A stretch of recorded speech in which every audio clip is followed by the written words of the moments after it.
वाक़या सुनाया। नबी करीम अलैहिस्सलाम ने फरमाया कि असर किया, क्या तूने उसको निचोड़ दिया था? उन्होंने कहा नाम, जी हाँ हुजूर।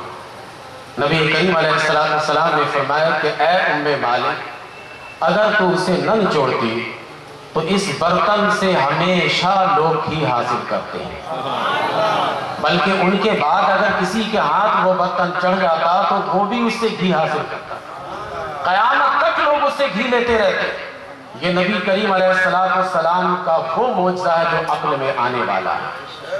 अक्ली मौजज़ा है, इंसान के अक्ल में आ जाने वाला मौजज़ा है। और मैंने ये कहा था कि मैं सिर्फ अक्ली मौजज़ात की बात करके बात को ख़त्म करूँगा, वरना मौजज़ात की तफ़सील और मौजज़ात के दीगर पहलुओं पर जब गुफ्तगू की जाए तो ये बड़ा वसीअ उन्वान है। मौजज़ात को जब तक़सीम करने के लिए जाए तो फिर मौजज़ा जानते हैं किस तरह से ये तक़सीम होगा।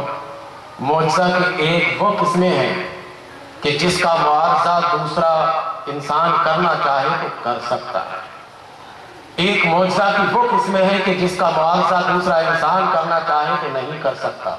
ये जो तक़सीम है ये आपके लिए नहीं, ये लफ्ज़ मुआवजा ही आप नहीं समझ सकेंगे। तो इसलिए मैंने उनमें से ये चाहा कि एक ऐसे मौजज़ात पर मवाद दें कि जो आपके समझ में भी आ जाए, और कम अज़ कम एक नए अंदाज से आप मौजज़ात नबी सल्लल्लाहु अलैहि वसल्लम के ज़िक्र को भी सुन लें। तो मौजज़ात नबी में से जो अल्लाह तबारक व तआला ने आपको मौजज़ात अता किए, अक़ली मौजज़ात और नक़ली मौजज़ात। अक़ली मौजज़ात में जो कुरान पाक भी है, उस कुरान पाक में अल्लाह तबारक व तआला ने मुतअद्दिद मौजज़ात का जिक्र फरमाया है, और आपने उसकी नज़ीरें आपके सामने मैंने पेश की। और इसके बाद ये गुंजाइश बिल्कुल हतमी नहीं रहती कि कोई आदमी मौजज़ाए नबी सल्लल्लाहु अलैहि वसल्लम का इनकार करे और ये कह दे कि इससे कायनात के निज़ाम में खलल आता है। अभी तो हमने कायनात के निज़ाम को समझा ही नहीं, मुख्तसर सा समझा है। अभी हम सूरज की रफ्तार को नहीं समझ सके, अभी हम चांद के गुरूब होने और निकलने को सही तौर पर नहीं समझ सके। तो हमने कायनात के निज़ाम को कमा हक़्क़हू अब तक नहीं समझा, तो हम मौजज़ा के निज़ाम को कैसे समझेंगे? मौजज़ा भी ये निज़ाम कायनात का हिस्सा है। अलबत्ता इतनी बात याद रखिएगा, इन मौजज़ात का ज़हूर अल्लाह तबारक व तआला अपने उन बंदों से कराता है कि जो बंदे अल्लाह से करीब होते हैं, और जो जितना करीब होता है उतना मौजज़ात का वो इजहार करता है। नबी करीम अलैहिस्सलाम अल्लाह तबारक व तआला से इतने करीब थे कि अल्लाह तबारक व तआला ने आपके पूरे वजूद को मौजज़ा ही बना दिया था कि जिस तरीके से आप चाहें मौजज़ात का इजहार आप करते चले जाएंगे। तो अक़ली मौजज़ात बेशुमार है नबी करीम अलैहिस्सलाम के, बेशुमार अक़ली मौजज़ात हैं। उनका कुरान में भी जिक्र आया है, अहादीस करीमा में भी जिक्र आया है। मौजज़ात का अगर शौक हो पढ़ने का तो अल्लामा जलालुद्दीन सियूती रहमतुल्लाह तआला अलैह की किताब अल ख़साइसुल कुबरा का मुताला कीजिए। इस पर वो लोग भी तकरीबन इत्तेफाक करते हैं कि जो कहते हैं कि हम सिहाह सित्ता से हटकर हदीस नहीं मानते। अल ख़साइसुल कुबरा में ऐसे ऐसे मौजज़ात इकट्ठे किए गए कि जिनकी सनदें तकरीबन सही होती हैं, सही सनदों से जमा किए गए। उन मौजज़ात में से 1000 मौजज़ात उसके अंदर मौजूद है। तो ये मौजज़ात जिनको कि हम और आप अपने तौर पर समझते हैं कि दीन की असल समझ मौजज़ा है, ये सानवी हैसियत है। असल हैसियत इल्म है, असल हैसियत किरदार है, असल हैसियत दावत फिक्र है कि आप गौर व फिक्र करें, आप दीन को समझने की कोशिश करें। और कुरान करीम इसी वजह से जा बचा हमें दावत देता रहता है कि तुम गौर व फिक्र से काम लो।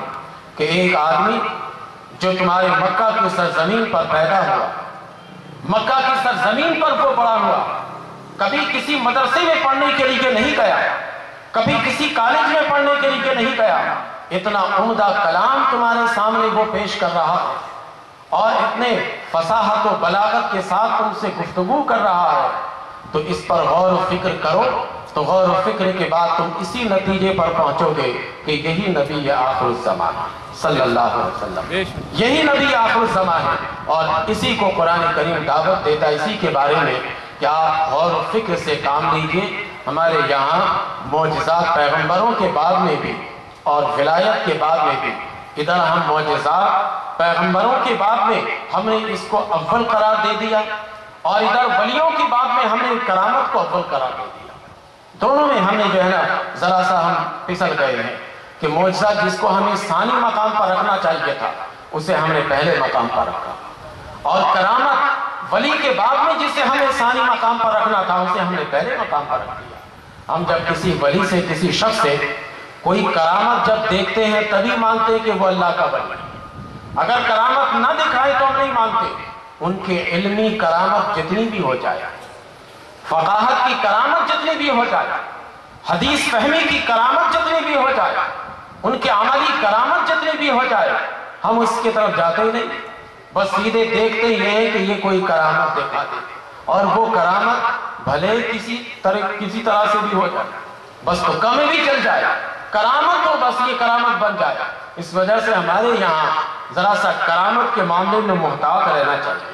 جب میں نے کتاب لکھی تھی معارف سلسلہ اشرفیہ، تو اس میں مفتی عبدالقیوم ہزاروی رحمۃ اللہ تعالی علیہ، تو ان کا انتقال ہو گیا، ان کی بھی تقریر ہے، تو حضرت سے جب بات ہو رہی تھی تو انہوں نے کہا تھا کہ آپ نے جو کرامت کا باب باندھا ہے میں نے اس کی تمہید پڑھی ہے، اور پھر استعاب میں نے اس کی تمہید پڑھی ہے، ایسے ہی تمہید باندھنے کے بعد کرامت لکھنی چاہیے، ورنہ مرید لوگ تو اپنے پیروں کی کرامت جو لکھتے ہیں تو ہم یہ کرامت پڑھنے کے بعد سمجھتے ہیں کہ یہ پیر کی کرامت تو بعد میں بنے گی، پہلے اس مرید کی کرامت ہے کہ انہوں نے اپنے پیر سے متعلق ایک کتاب لکھی۔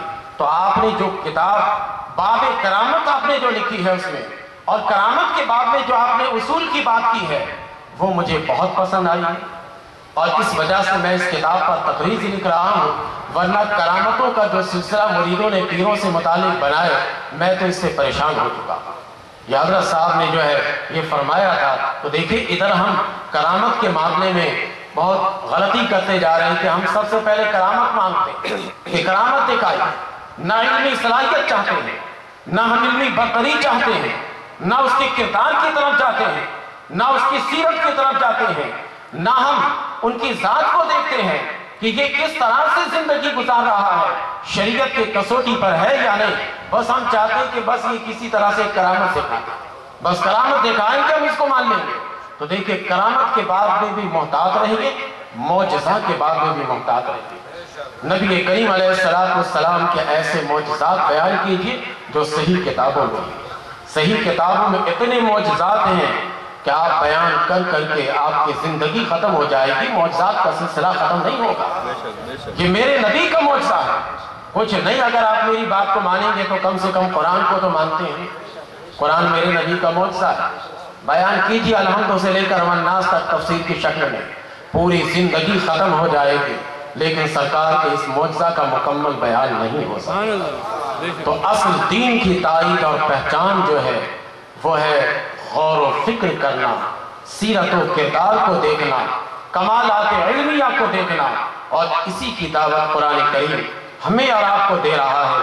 جب یہودیوں نے آتشی معجزہ کا ذکر کیا اور مطالبہ کیا تھا کہ ہمیں وہ معجزہ دکھا دیجئے، تو قرآن پاک نے اس کو ناپسند کیا اور صاف لفظوں میں کہہ دیا کہ یہ تو بتاؤ کہ اس سے پہلے پیغمبر جب یہ معجزہ دکھاتے تھے تب تم نے کب مانا تھا؟ قل قد جاءکم رسل من قبل بالبینات وبالذی قلتم فلما قتلتموہم ان کنتم صادقین۔ اگر تم اپنے قول میں سچے ہو تو پیغمبر جو پہلے آئے تھے وہ تو معجزات لے کر آئے تھے، وبالذی قلتم، اور جو تم کہہ رہے ہو یہ بھی لے کر آئے تھے، لیکن اس کے باوجود تم نے پیغمبروں کو قتل کیا۔